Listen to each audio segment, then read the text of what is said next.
What's up NBA fans, Dom2K on the mic, and I ended one of my previous videos with a scenario that would have completely changed the 2000s and possibly have even made it better. But today, we're going to expand on that by looking at 6 specific scenarios that would have completely changed the 2000s, and although you probably heard some of these, we're going to be looking specifically at how they would have changed that era and possibly have improved it. I do want to mention that this video is actually going to be in 2 parts because we're talking about 6 scenarios, and to go over all of those in detail would make this video way too long. But before we get into the first part, if you have any interest in today's NBA that could have definitely benefited from some what if scenarios, you can do that with the SeatGeek app. SeatGeek pulls tickets from all over the web and has them in one place to make purchasing one for your event really easy, and it also makes sure you'll be getting the best value for your ticket. While searching for your tickets, each one is ranked with a score from 1 to 100 that lets you know if you're getting a good deal or not for your purchase. On top of that, the app also provides you with a detailed view of what you would see from your seat before you even get there, which is extremely helpful. If you're interested in downloading this app, the links to it are going to be in the comment section and in the description. If you're still on the fence, consider using my promo code DOM2K to get $20 off your first purchase. So although a lot of us are nostalgic about the 2000s, let's just be real for a second. They could have been a lot better. We started that decade off with 3 straight Laker trips to the finals where their Eastern opponent was severely undermatched. The biggest stars of the league like T-Mac, Vince Carter, and Allen Iverson made us fall in love with basketball, yes, but they spent most of their primes playing on teams that had no supporting cast. There was a stretch in the East where there were only 1 or 2 50-win teams, and that conference was so bad that within 7 seasons, we saw 2 of the worst teams ever to make the finals under LeBron James and Iverson. In fact, the 2007 NBA Finals between LeBron and the Spurs drew the worst viewership rating since they started keeping track of that stat in 1974. Sure, there was some bright spots in the 2000s, but overall it was worse than rose-colored glasses might allow you to remember. So here's to start the 6 what-if scenarios that would have drastically changed and maybe improved that era. With the second pick in the 2003 NBA Draft, the Detroit Pistons select Chris Bosh from Georgia Tech University. Ah, yeah, you were expecting a focus on Carmelo Anthony, weren't you? Well, that one's been done a lot, and I think this may have turned out even better for a while. You know, the Pistons botching the 03 draft is interesting because people go straight for their loss of Anthony, but nobody talks about the fact that Chris Bosh could have slid right into that empty power forward spot they had coming into that season. So here's the deal. You might not remember, but the Pistons didn't get Rasheed Wallace until they were somewhere through the 2004 season.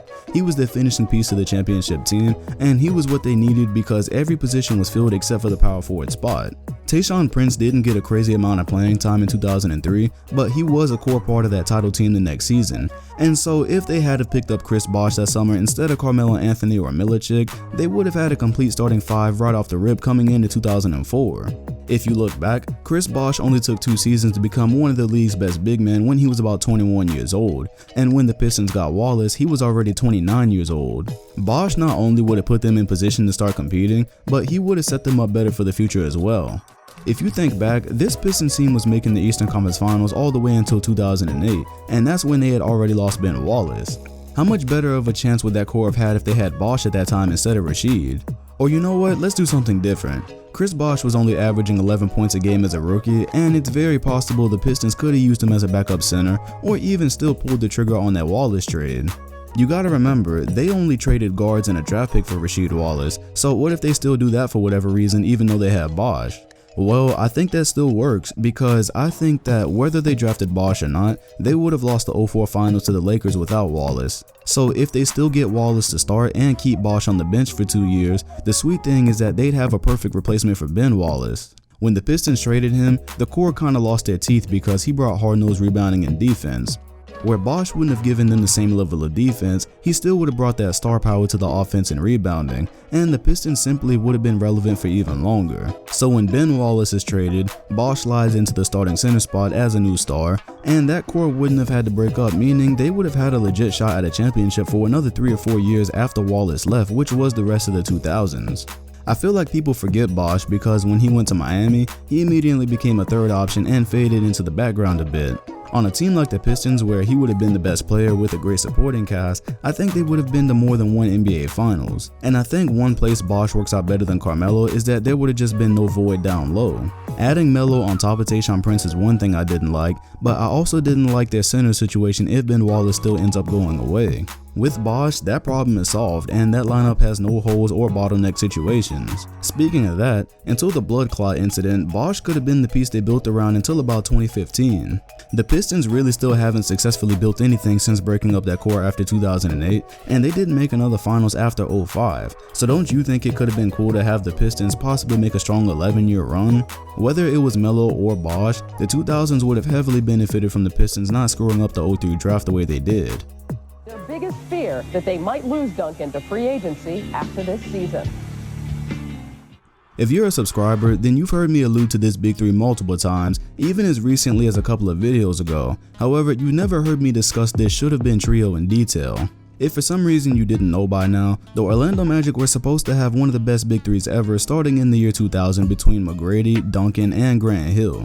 If you're young, you might not understand this trio mainly because of Grant Hill, but let me tell you that this big three would have been more talented than any big three we've had in the NBA since then, and yes, that includes the Miami Heat. The trio would have included one of the best scorers ever in T-Mac, who averaged 26 points a game from 01 to 08, the greatest power forward of all time, and LeBron before LeBron. I've explained in a previous video that before the Grim Reaper took Grant Hill's ankles, he really was a LeBron James type player, so he would have been perfect in a big three that featured a score first player like T-Mac and a big man like Duncan. Unfortunately, we know this big three fell apart because Hill was injured from day one and Doc Rivers told Duncan his family couldn't ride the team plane.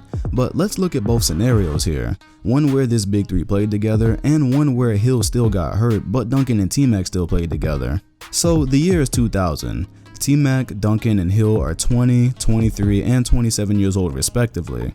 With their signings to the Orlando Magic, immediately no other team in the East stands a chance for at least another 3 to 4 years.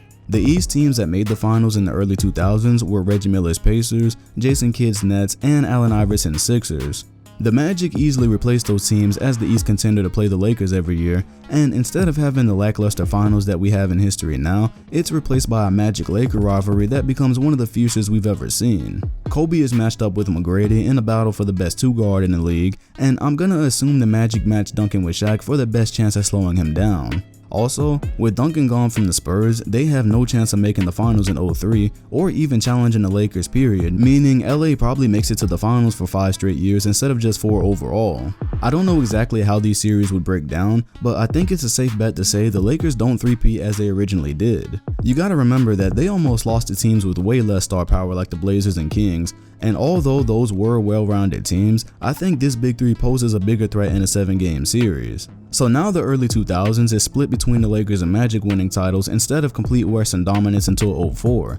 But for exactly how long do the Magic make the finals? Let's get crazy for a second. Even if Tracy McGrady's knees start going out around 2008, that would mean Hill would just be starting to show his age at around 34 or 35 years old.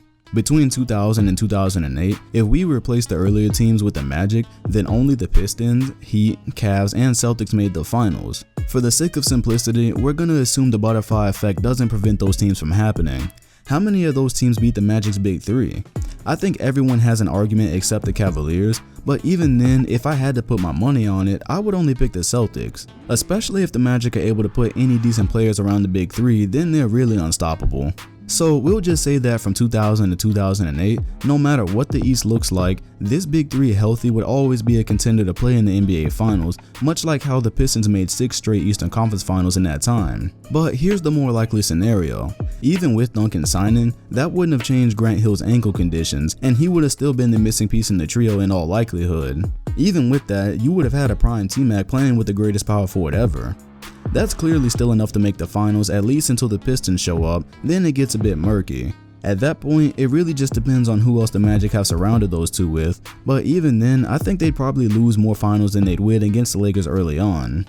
In either case, any version of Duncan signing with Orlando totally changes the 2000s because it would have given the East a real shot against the Lakers for the first 3 years. And it would have completely rocked the Spurs franchise, which I'm not sure is a great thing, but rivalries always make the NBA better, and T-Mac and Duncan against Kobe and Shaq is one that NBA history is sorely missing. In 07, with Duncan on the Magic, we'd have a totally different final series than the bore fest that was Cleveland and San Antonio, and there's a great chance that would have involved Orlando as well. In short, the vacuum that existed in the East between the time Jordan retired and LeBron was drafted would have been filled, and significantly altered the rest of the 2000s.